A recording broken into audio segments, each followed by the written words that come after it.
बीरबल अपने विनोदी स्वभाव के कारण न सिर्फ पूरे राज्य के चहेते थे, बल्कि बादशाह अकबर भी उन्हें अपने करीबियों में रखते थे। अकबर और बीरबल की चुटीली नोकझोंक का आनंद दरबार में शामिल हर दरबारी उठाता था। ऐसे ही एक दिन भरे दरबार में अकबर ने अपने सारे दरबारियों से कहा, हाँ, तो मेरे महान और अक्लमंद दरबारियों, तुम्हें क्या लगता है कि हमारे राज्य में अक्लमंद ज्यादा हैं या मूर्ख? बादशाह अकबर के मुंह से ऐसा अजीब सा सवाल सुनकर सारे दरबारी एक दूसरे की ओर आश्चर्य से देखने लगे। वहीं दरबार में बीरबल से जलने वाले और बादशाह अकबर की हर समय चापलूसी करने वाले मुल्ला दो प्याजा ने कहा, जहां पना ये आपकी सल्तनत है और यहाँ मूर्खों का कोई काम नहीं। मुझे तो लगता है कि हमारे राज्य में एक भी मूर्ख नहीं है। मुल्ला दो प्याजा की बात सुनकर बाकी के दरबारी भी उनकी हाँ में हाँ मिलाने लगे। मुल्ला दो प्याजा ने बिल्कुल सही फरमाया हुजूर। आप जैसे बादशाह की सल्तनत में भला कोई कैसे मूर्ख रह सकता है? मैं भी इनकी बात से इत्तेफाक रखता हूँ। हमारे राज्य में एक भी मूर्ख नहीं है। दरबारियों की बातें सुनकर बादशाह अकबर के चेहरे पर थोड़ी रौनक आ गई, मगर वो देख रहे थे कि दूर बैठे बीरबल ये सब चुपचाप सुन रहे थे। बीरबल, आपका इस बारे में क्या ख्याल है? बीरबल, जो कि बहुत देर से सबकी बातें सुन रहे थे, शायद कुछ बोलना नहीं चाह रहे थे, मगर जब बादशाह अकबर ने खुद ही उनसे पूछ लिया तो वो बोले, गुस्ताखी माफ जहांपना, मगर अक्लमंदी और मूर्खता मनुष्य के स्वभाव में होती है। आप कहना क्या चाहते हैं मंत्री बीरबल? यही जहांपना कि हर जगह हर तरह के लोग होते हैं, अक्लमंद भी और मूर्ख भी। ऐसा लग रहा था जैसे बादशाह अकबर बीरबल के ही जवाब का इंतजार कर रहे थे। उन्होंने मुस्कुराते हुए कहा, तुम्हारे कहने का मतलब है कि हमारे राज्य में बेवकूफ भी हैं? जी जहांपना, आपने बिल्कुल सही फरमाया। तो ठीक है, हम तुम्हें 1 महीने का वक्त देते हैं। 6 मूर्ख लोगों को लेकर हमारे सामने पेश करो। हम भी तो देखें कि ये मूर्ख होते कैसे हैं। ये तो बहुत आसान काम है। 1 महीना नहीं हुजूर, 1 हफ्ते में मैं 6 महामूर्खों को आपके दरबार में पेश कर दूंगा। बीरबल 1 हफ्ते में 6 मूर्खों को ढूंढने का वादा करके महल से निकल गए। बीरबल दोपहर से लेकर शाम तक नगर में घूमते रहे, मगर उन्हें कोई मूर्ख दिखाई नहीं दिया। फिर वो जंगल की तरफ निकल गए। बीरबल जंगल में थोड़े ही आगे पहुंचे थे कि सामने से उन्हें एक आदमी गधे पर बैठा आता दिखाई दिया। उस आदमी ने घास का गट्ठर अपने सर पर उठाया हुआ था और खुद गधे पर बैठा था। जैसे ही वो बीरबल के करीब पहुंचा, रुको भाई, रुको, तुम कौन हो और कहां से आ रहे हो? उस आदमी ने अपने गधे को रोका और बिना गधे से उतरे जवाब दिया, हुजूर, मेरा नाम हरिया है और मैं अपने गधे के लिए घास लेकर लौट रहा हूँ। बीरबल ने हरिया को ऊपर से नीचे तक देखा और उसके सर पर रखे घास के गट्ठर की तरफ इशारा करते हुए कहा, तो ये बताओ हरिया, तुम ये घास अपने सर पर रखकर क्यों जा रहे हो? बीरबल का सवाल सुनकर हरिया के चेहरे पर मुस्कुराहट आ गई। उसने बड़े गर्व से कहा, वो क्या है ना हुजूर कि ये जो गधा है ना, वो हमारा बहुत ख्याल रखता है, तो हमने सोचा कि क्यों इस पर सारा बोझा डाला जाए, इसलिए हम इस पर बैठ गए और घास के गट्ठर को अपने सर पर रख लिया। इससे अब गधे पर सारा बोझा नहीं आएगा। हरिया की बात सुनकर बीरबल अपनी हंसी रोक नहीं पाए। हरिया को इस तरह घास अपने सर पर उठाए गधे पर बैठे देख बीरबल को ख्याल आया, लगता है मुझे मेरा पहला मूर्ख मिल गया है। बीरबल ने मुस्कुराते हुए हरिया की तरफ देखा और कहा, हरिया, तुम्हारी सोच तो बहुत अच्छी है। मैं बीरबल हूँ और मैं तुम्हें तुम्हारे इस नेक काम के लिए बादशाह अकबर से इनाम दिलवाऊंगा। हरिया अपने गधे को लेकर बीरबल के पीछे पीछे चलने लगा। शाम ज्यादा होने पर बीरबल हरिया को लेकर अपने घर की ओर चल दिए। घर पहुंचकर बीरबल ने हरिया को अच्छे से भोजन कराया और विश्राम गृह में लेकर गए। हरिया, तुम यहाँ विश्राम करो, बादशाह अभी कुछ दिन व्यस्त रहेंगे, तो कल या परसों मैं तुम्हें लेकर उनके पास जाऊंगा। जैसी मंत्री जी की इच्छा। दूसरे दिन सुबह मंत्री बीरबल फिर से अपने घोड़े पर सवार होकर निकल पड़े अपने अगले मूर्खों की तलाश में। बीरबल थोड़ी ही दूर पहुंचे थे कि उन्हें घर के सामने कुछ भीड़ नजर आई।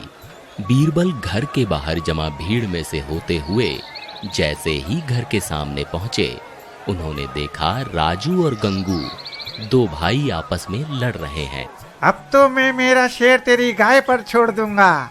मेरी सीधी सादी गाय ने तेरा क्या बिगाड़ा है जो तू शेर को मेरी गाय पर छोड़ेगा? जब मेरा शेर तेरी गाय के पीछे भागेगा तो मुझे बहुत मजा आएगा। अगर तेरा शेर मेरी गाय के पीछे लगा तो मैं उसको तलवार से काट दूंगा। आसपास खड़ी राहगीरों की भीड़ इस झगड़े का आनंद ले रही थी। बीरबल ने आसपास देखा तो ना उन्हें कहीं गाय दिखाई दी और ना शेर।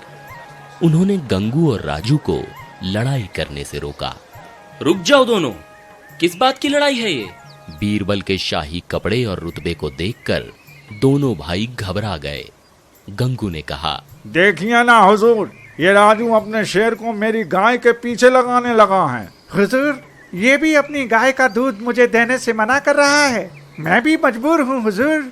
बीरबल ने चारों तरफ नजरें घुमाकर देखा और पूछा, ये बताओ कि तुम्हारी गाय और तुम्हारा शेर है कहाँ? गंगू ने जवाब दिया, अरे हुजूर, वो तो जब हमारी तपस्या से खुश होकर देवी जी प्रकट होंगी और जब हमें वरदान मांगने को कहेंगी तो मैं गाय मांगूंगा और मैं शेर मांगूंगा। बीरबल ने दोनों को ऊपर से नीचे तक देखा और मन ही मन विचार किया, लगता है मुझे मेरे दो बेवकूफ और मिल गए हैं। गंगू और राजू दोनों बीरबल को टकटकी लगाए देख रहे थे। बीरबल ने अपने विचारों से बाहर आकर कहा, अच्छा, तो तुम देवी माँ के भक्त हो। बादशाह सलामत ये सुनकर बहुत खुश होंगे। तुम दोनों मेरे साथ चलो, मैं तुम्हें बादशाह अकबर से इनाम दिलवाऊंगा। दोनों भाइयों ने जब इनाम की बात सुनी तो दोनों बहुत खुश हुए और बीरबल के पीछे पीछे चल दिए। गंगू और राजू को लेकर बीरबल अपने घर पहुंचे, जहां हरिया पहले से मौजूद था। बीरबल ने अपने रसोइये से कहकर उन सब के लिए स्वादिष्ट भोजन बनवाया। खाना खाते समय बीरबल ने सबसे कहा, जल्दी ही हम महाराज के पास हाजिर होंगे। अभी खाना खाकर आप सब आराम करिए, मैं भोजन के बाद टहलने जाऊंगा। भोजन के बाद बीरबल हमेशा की तरह शाही बाग में टहल रहे थे। तभी उन्होंने देखा कि थोड़ी ही दूरी पर एक सैनिक रोशनी के लिए जलाई गई मशाल के नीचे कुछ तलाश कर रहा है। बीरबल उसके पास पहुंचे। क्या हुआ सैनिक, कुछ खो गया है क्या? जी सरकार, मेरी अंगूठी खो गई है, उसे ही ढूंढ रहा हूँ। मैं भी तुम्हारी मदद करता हूँ। कहाँ खोई थी तुम्हारी अंगूठी? बीरबल का सवाल सुनकर सैनिक ने दूर अंधेरे में एक पेड़ की तरफ इशारा किया। उधर गिरी थी हुजूर, उधर। मगर क्या है कि उस तरफ अंधेरा ज्यादा है, तो मैं उसे इधर उजाले में ढूंढ रहा हूँ। सैनिक की बात सुनकर बीरबल के चेहरे पर मुस्कुराहट दौड़ गई। मुझे मेरा एक और मूर्ख मिल गया। बीरबल ने सैनिक से कहा, सैनिक, क्या कल तुम सुबह दरबार में हाजिर हो सकते हो? वहां मैं बादशाह सलामत से कहकर तुम्हारे लिए एक नई अंगूठी का बंदोबस्त कर दूंगा। नई अंगूठी की बात सुनकर सैनिक खुश हो गया। हुजूर की जय हो, मैं कल वक्त पर दरबार में दाखिल हो जाऊंगा। अगले दिन जैसे ही बीरबल दरबार में पहुंचे, बादशाह अकबर ने उन्हें देखते ही कहा, हाँ तो बीरबल, आप तो एक हफ्ते बाद आने वाले थे 6 मूर्खों को लेकर। लगता है राज्य में मूर्ख मिले नहीं आपको। ऐसी बात नहीं है जहांपना। दरअसल ये इतना आसान काम था कि 2 ही दिन में पूरा हो गया। बीरबल की बात सुनकर मुल्ला दो प्याजा और बाकी के दरबारी भी चौंक गए। अकबर ने बीरबल से कहा, इसका मतलब ये हुआ कि हमारे राज्य में मूर्खों की कमी नहीं है। उन 6 मूर्खों को पेश किया जाए। बीरबल ने अपने दोनों हाथों से ताली बजाई। थोड़ी ही देर में चारों मूर्ख दरबार में हाजिर हुए। बीरबल ने बादशाह अकबर को हरिया के बारे में बताया। ये हरिया है, पेशे से धोबी है। कल रात को ये मुझे जंगल में अपने गधे के साथ मिला। बीरबल ने हरिया की पूरी कहानी बादशाह अकबर को बताई, जिसे सुनकर सबके चेहरे पर मुस्कुराहट आ गई। बादशाह अकबर ने कहा, दूसरा उम्मीदवार कौन है? रामू और गंगू, ये 2 भाई हैं। फिर बीरबल ने रामू और गंगू की शेर और गाय को लेकर हुई लड़ाई के बारे में बताया। अगला नाम किसका है? हमारे महल के सैनिक शेर सिंह हमारे चौथे उम्मीदवार हैं। कल रात को जब मैं भोजन करके शाही बाग में टहल रहा था तो बीरबल ने सैनिक से मिलने से लेकर अंधेरे में अंगूठी गुमने और उजाले में अंगूठी ढूंढने तक की सारी कहानी सुनाई। सैनिक की बेवकूफी की बात सुनकर सारे दरबारी हंसने लगे। बादशाह अकबर ने चारों मूर्खों को देखकर कहा, ये तो 4 मूर्ख हुए बीरबल। 2 मूर्खों के लिए आपको और वक्त चाहिए क्या? जहांपना, इनसे भी बड़े 2 मूर्खों को मैं व्यक्तिगत तौर पर जानता हूँ। हम उन दोनों मूर्खों से भी मिलना चाहते हैं। जहांपना, इनसे बड़ा मूर्ख मैं हूँ जो इन मूर्खों को ढूंढने निकल पड़ा। बीरबल, अब तो छठे मूर्ख का नाम सुनने में हमें थोड़ी झिझक हो रही है, मगर फिर भी बताओ, वो आखिरी मूर्ख कौन है? दरबार में सबकी नजरें बीरबल पर थी। सब ये जानना चाहते थे कि बीरबल अब किसका नाम लेंगे। गुस्ताखी माफ जहांपना, वो आखिरी मूर्ख हैं आप, जिन्हें इन मूर्खों से मिलने की इच्छा पैदा हुई। बीरबल के मुंह से बादशाह अकबर का नाम सुनकर सारे दरबारियों को लगा कि शायद अब बादशाह बीरबल को कड़ी से कड़ी सजा देंगे, मगर इसके उलट बादशाह अकबर जोर से हंसते हुए बोले, भरे दरबार में हमारे सामने हमें ही मूर्ख कहने का मादा सिर्फ और सिर्फ तुम में ही हो सकता है बीरबल। हम तुमसे खुश हुए, बोलो क्या मांगते हो? बस जहांपना, आपका प्यार हमेशा मेरे साथ रहे, इसके अलावा मुझे कुछ नहीं चाहिए। बीरबल की बात सुनकर बादशाह अकबर अपने तख्त से उतरकर नीचे आते हैं और उन्हें अपने गले से लगाते हैं। हर समस्या का हल बीरबल।